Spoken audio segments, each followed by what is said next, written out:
Assalamualaikum warahmatullahi wabarakatuh.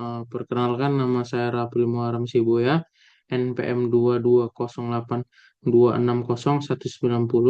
Jadi, saya berada di semester antara. Jadi, di sini saya akan menjelaskan di blok basic endokrin tentang adipose tissue. Jadi, definisi dari adipose tissue ini jaringan adiposa adalah jaringan ikat khusus yang tersusun atas kelompok adiposit atau sel berisi lemak yang diikat secara longgar oleh serabut kolagen dan sel-sel jaringan ikat lainnya. Adiposit ini berasal dari sel prekursor yang mirip fibroblast. Dan ketika sitoplasmanya itu terisi tetesan lemak, sel tersebut berdiferensiasi menjadi adiposit matang. Nah, sel prekursor adiposa ini umumnya berasal dari sel punca mesenkimal stem cell atau disingkat MSCS. Jadi fungsi dari adipose tissue ini yang pertama adalah sebagai sumber energi, yang kedua isolasi panas, yang ketiga itu bantalan mekanis atau sebagai pelindung organ, yang keempat itu fungsi endokrin, contohnya menghasilkan leptin. Nah, jadi menghasilkan leptin itu menghasilkan adiposit yang warna putih. Nah, setelah itu termogenesis atau penghasil panas yang menghasilkan adiposit coklat. Jadi lokasi-lokasi adipose tissue ini berada di bawah kulit, di bawah kulit itu di lemak subkutan, kalau di rongga perut itu di lemak visceral, dan selanjutnya itu dia mengelilingi ginjal dan bola mata, lokasi dari adipose tissue ini, dan juga lokasinya itu ada di permukaan jantung dan lain-lain.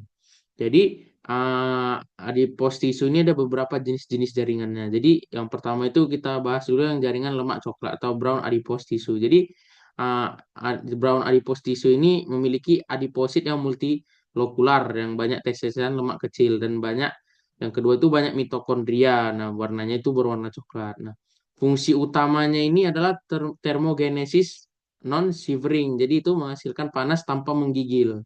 Jadi banyak pada bayi dan hewan yang hibernasi. Nah, pada orang dewasa hanya sedikit. Nah, dia itu di leher dan dada atas dan di dada atas. Jadi mitokondria lemak coklat punya protein UCP1. Jadi itu mengubah energi lemak langsung menjadi panas. Selanjutnya itu jenis-jenis jaringan adipose juga, yang kedua itu yang jaringan lemak putih atau white adipose tissue.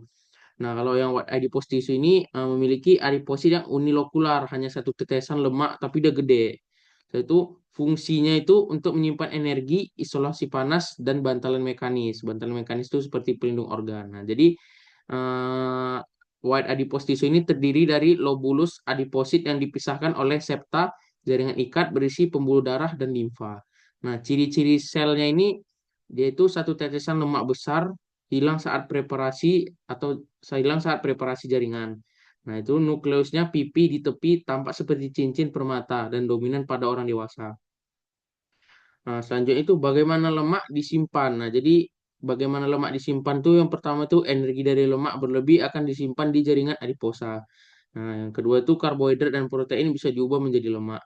Yang ketiga itu karbohidrat itu bisa disimpan sebagai glikogen di hati dan otot. Yang terakhirnya karbohidrat juga bisa diubah jadi trigliserida di hati lalu dikirim ke jaringan adipos untuk disimpan.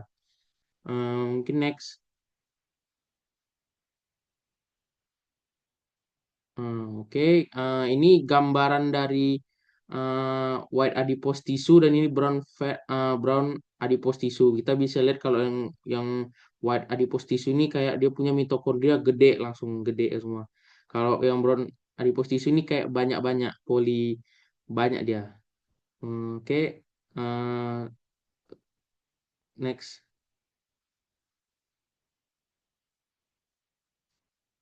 Oke, ini referensi yang saya gunakan. Mungkin itu saja yang bisa saya sampaikan.